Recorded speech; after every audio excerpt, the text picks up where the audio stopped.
निश्चित भाव में माननीय मुख्यमंत्री तथा आम दलर सभापति श्रीजुक्त नवीन पट्टनायक प्रति मोर कृतज्ञता ज्ञापन करुच्ची। तत्संगे आम दलर वरिष्ठ नेता तथा 5T अध्यक्ष श्रीजुक्त कार्तिक पांड्यान महोदय को कृतज्ञता ज्ञापन करुच्ची। आम दलर वरिष्ठ उपसभापति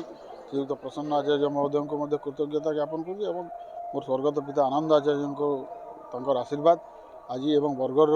साधारण लोकंर आशीर्वाद बरगढ़ गुरुजन मान आशीर्वाद जो मु तृतीय थर पर प्रतिनिधित्व करार सुजोग माननीय मुख्यमंत्री जो विश्वास